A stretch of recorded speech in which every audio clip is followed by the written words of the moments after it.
Hello നമസ്കാരം, ഏവർക്കും പുതിയൊരിടിലേക്ക് ഇന്ന് ഞാൻ വന്നിരിക്കുന്നത് ബിഗ് ബോസ് മലയാളം സീസൺ 6ൻ്റെ ഈ ദിവസത്തെ ഏറ്റവും പ്രധാനപ്പെട്ട അൺഒഫീഷ്യൽ വോട്ടിംഗ് റിസൾട്ട് അപ്ഡേഷനുമായിട്ടാണ്. വീഡിയോയിലേക്ക് മുൻപ് വീഡിയോ ലൈക്ക് ചെയ്യുക, ചാനൽ സബ്സ്ക്രൈബ് ചെയ്യുക.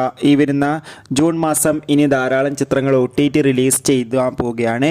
നമ്മുടെ ചാനൽ ഭാഗം പരിശോധിച്ചാൽ നിങ്ങൾക്ക് കാണാൻ വേണ്ടി സാധിക്കും. എല്ലാ ബിഗ് ബോസ് ആരാധകരും ഏറെ ആകാംക്ഷയോടെയാണ് ബിഗ് ബോസ് മലയാളം സീസൺ 6ൻ്റെ ഓരോ ദിവസത്തെയും വോട്ടിംഗ് അപ്ഡേഷൻ അറിയാൻ വേണ്ടി കാത്തിരിക്കുന്നത്. ഷത്തറിൽ ഷത്തറായ 6 മത്സരാർത്ഥികളുടെ കിടിലൻ വോട്ടിംഗ് യുദ്ധമാണ് ഇപ്പോൾ നടക്കുന്നത്. അതുകൊണ്ട് തന്നെ വോട്ടുകളുടെ അടിസ്ഥാനത്തിൽ ഒട്ടും വിട്ടുകൊടുക്കാതെ ഒന്നാം സ്ഥാനം ശക്തമായി തന്നെ ഇപ്പോൾ തുടരുന്നത് മറ്റാരുമല്ല. ഒന്നാം സ്ഥാനം ഇപ്പോൾ തുടരുന്നത് അഭിഷേകാണ്. രണ്ടാം സ്ഥാനം ജിൻഡോ, മൂന്നാം സ്ഥാനം ജാസ്മിൻ, നാലാം സ്ഥാനം അർജുൻ, അഞ്ചാം സ്ഥാനം ശ്രീതു, ആറാം സ്ഥാനം ഋഷി. എന്തായാലും കാത്തിരിക്കാം ബിഗ് ബോസിൻ്റെ കൂടുതൽ വോട്ടിംഗ് അപ്ഡേറ്റിനായി. നിങ്ങളുടെ ഇഷ്ട മത്സരാർത്ഥിയെ കമൻറ്റ് ചെയ്യാൻ വേണ്ടി ശ്രമിക്കുക.